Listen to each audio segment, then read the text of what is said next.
Hi friends, welcome to my channel. ఇవాళ మనం బెండకాయ పులుసు పెట్టుకుందాం ఫ్రెండ్స్.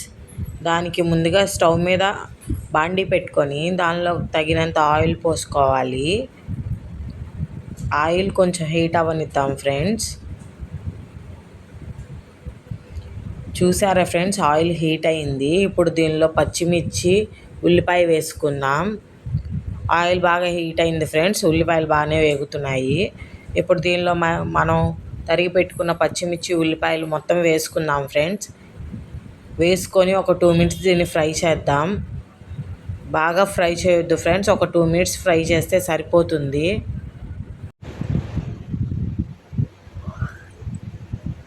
చూసారా ఫ్రెండ్స్, ఉల్లిపాయలు బాగా వేగుతున్నాయి. ఇప్పుడు దీనిలో కొంచెం అల్లం చిన్నులపాయ పేస్ట్ వేసుకుందాం.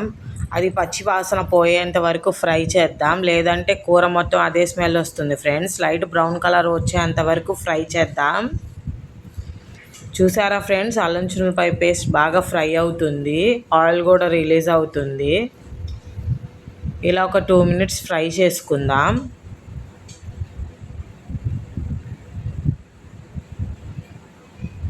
చూసారా ఫ్రెండ్స్, ఉల్లిపాయ, పచ్చిమిర్చి, అల్లం చిన్నులపాయ పేస్ట్ బాగా ఫ్రై అవుతున్నాయి. ఇలా ఫ్రై అవుతున్నప్పుడు ఇప్పుడు దీనిలో మనం కొంచెం కరివేపాకు వేసుకుందాం.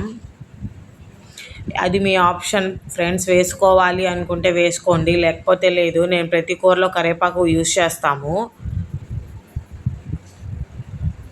టేస్ట్, ఆ ఫ్లేవర్ బాగా ఉంటుంది ఫ్రెండ్స్. స్మెల్ కూడా బాగా వస్తుంది. అల్లం చిన్నులపాయ వేగుతూ ఆ కరివేపాకు స్మెల్ బాగా వస్తుంది. ఇది కొంచెం ఇంకొంచెం 2 మినిట్స్ ఫ్రై చేసుకుందాం ఫ్రెండ్స్. చూసారా ఫ్రెండ్స్, బాగా ఫ్రై అయింది. ఇప్పుడు దీనిలో టమాటాలు వేసుకుందాం. ముందే నేను కట్ చేసి పెట్టుకున్నాను ఫ్రెండ్స్.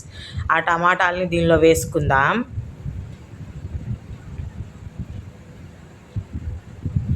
ఈ టమాటాలను కూడా 2 నిమిషాలు మగ్గనిద్దాం ఫ్రెండ్స్. ఈ టమాటాలు 2 నిమిషాలు మగ్గిన తర్వాత ముందుగా కట్ చేసి పెట్టుకున్న బెండకాయ ముక్కల్ని దానిలో వేసుకుందాం ఫ్రెండ్స్. దాంతోపాటు కొంచెం పసుపు, తగినంత రాళ్ళుప్పు వేసుకుందాం ఫ్రెండ్స్. ఇప్పుడు దానిని బాగా కలుపుకుందాం. ఆ మసాలా, ఉల్లిపాయ, టమాటా మొత్తం ఒకసారి బాగా ముక్కలకి పట్టేలా కలుపుకుందాం ఫ్రెండ్స్. చూసారుగా ఫ్రెండ్స్, ఇప్పుడు దీనిలో నుండి కొంచెం వాటర్ వస్తుంది, కాబట్టి మనం ఒక 5 మినిట్స్ మూత పెట్టుకుందాం. ఒక 5 నిమిషాలు మగ్గిన తర్వాత మళ్ళీ చూద్దాం ఫ్రెండ్స్. చూసారా ఫ్రెండ్స్, ముక్కలు బాగా మగ్గాయి. ఇప్పుడు దీనిలో మనకి రుచికి సరిపడా కారం వేసుకుందాం. దీన్ని ఒకసారి కలుపుకుందాం.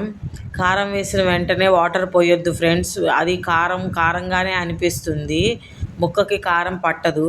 ఒక 2 మినిట్స్ ఫ్రై అయిన తర్వాత కారం వేసుకోవాలి. కారం ఒక 2 మినిట్స్ ఫ్రై అయిన తర్వాత వాటర్ పోసుకోండి ఫ్రెండ్స్. చూసారా ఫ్రెండ్స్, ముక్కలు బాగా ఉప్పు, కారం పట్టాయి. ఇప్పుడు దీనిలో మనకు రుచికి సరిపడా చింతపండు పులుసు పోసుకుందాం. వీటిని ఒకసారి కలిపి పెట్టుకుందాం. మనం పులుపు ఎక్కువగానే తింటాం, అందుకని నేను నార్మల్ వాటర్ పోయలేదు ఫ్రెండ్స్, చింతపండు పులుసే పోసాను. చూసారా ఫ్రెండ్స్, కూర బాగా తెరులుతుంది. ఇప్పుడు నేను దీనిలో కొంచెం చికెన్ మసాలా వేసాను. ఒక 2 మినిట్స్ తర్వాత దీనిలో నేను కొత్తిమీర వేస్తాను.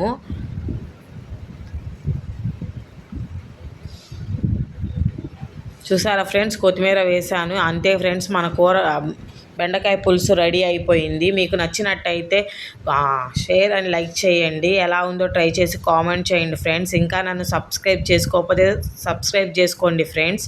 ఒకసారి ట్రై చేసి ఎలా ఉందో కామెంట్ చేయండి ఫ్రెండ్స్. మన బెండకాయ పులుసు రెడీ అయిపోయింది ఫ్రెండ్స్. Thank you.